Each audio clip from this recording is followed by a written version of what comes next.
लिया साढ़े। तो আমাদের আগের যে বৌদি ছিল সেটা ফেল মানে ক্যান্সেল। ও অনেক দিন হয়ে গেছে ভাই, ক্যান্সেল हो गया। हसदे चेहरे का मतलब ये नहीं होता कि उन्होंने कोई तकलीफ नहीं होती। তো আগে ফার্স্টে পুজোটা দিয়ে নি, তারপরে বাদ বাকি কথাটা পরে। Hey guys, welcome back to my new blog. তো আজকে আমরা যাচ্ছি হচ্ছে পুজো দিতে মা মশনচণ্ডী মাতার মন্দিরে। তো সঙ্গেই চলে এসছে আমাদের বন্ধু সায়নশীল, মানে আমাদের আধাটার জামাই, আধাটা নাকি না দাঁতপুরের জামাই। তো চলো এবার প্রায় 11টা বেজে গেছে, দেখতে পাচ্ছ এখন টাইম হয়ে গেছে প্রায় 11টার বেশি। তো চলো একেবারে মন্দিরের সামনে গিয়ে তোমাদের সঙ্গে দেখা হচ্ছে। লাইন দেখতে পাচ্ছ, লাইন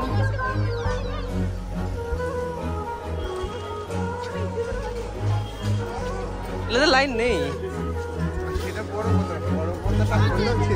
তো আগে ফার্স্টে পুজোটা দিয়ে নি, তারপরে বাদ বাকি কথাটা পরে। তোর বল, তো লাইন লাগবে বলছিলাম, আমি তোকে লাইনে ঢুকিয়ে দিচ্ছি, ডাইরেক্ট চলে আসছে আমার দিকে।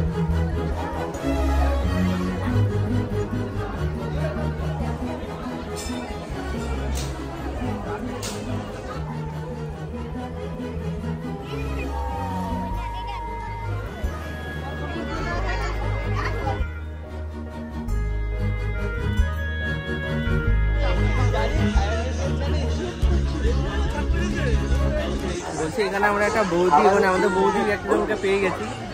শাড়িটা হচ্ছে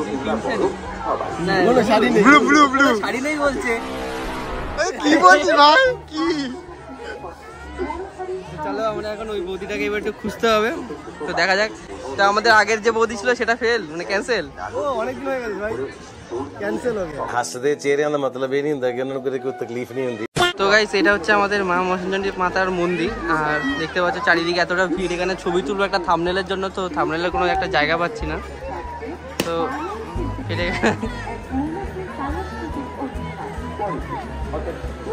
যাই হোক বাদ দাও। তো এই হচ্ছে আমাদের মন্দির। তো চলো এবার আমাদের এবার খিদা পেয়েছে একটু, আর সঙ্গে আমাদের রাহুল চলে এসেছে আমাদের স্পন্সার করতে, জানি করবে না। তো চলো এবার এখান থেকে আমরা এবার পরোটার দোকানে যাবো, তারপরে বাদ বাকি ব্লগটা ওখানে গিয়ে শেষ করবো।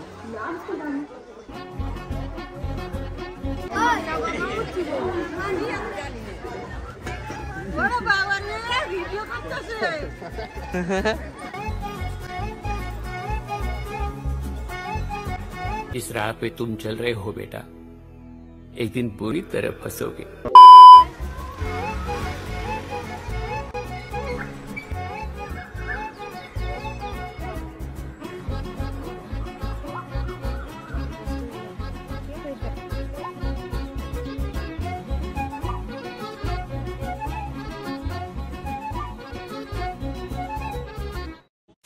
দুটো পরোটা, আনলিমিটেড তরকারি, সঙ্গে হচ্ছে ফ্রিতে জল, মাত্র 20 টাকা। কেমন লাগছে? কালো তো ছোটবেলায় কিন্তু পুজো দেওয়ার পরে প্রতিটা বছর এখানে এসে পরোটাটা খাই, মানে একদম মন্দিরের একদম সাইড, এটা বলতে পারো। সামনে দেখতে পাচ্ছ লাইনটা সব রয়েছে, আর এখানে পরোটার দোকান একদম মন্দিরের পাশে। কেমন লাগলো খেয়ে?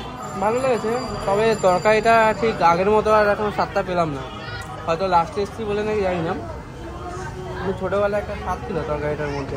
আমরা পরোটা খেতাম দুটো, কিন্তু তরকারি খেয়ে নিতাম 2 থালা, মানে লজ্জা লাগা দরকার। আর এই দিনে মন্দির প্রাঙ্গণে কিন্তু এই খিচুড়ি ভোগের ব্যবস্থা করা হয়। তো গাইস, এই ছিল আমাদের ভিডিও। যদি ভালো লেগে থাকে অবশ্যই একটা লাইক করে দিও, আর সাবস্ক্রাইব করতে ভুলো না। দেখা হবে পরে কোনো একটা নতুন ব্লগের সঙ্গে। So by.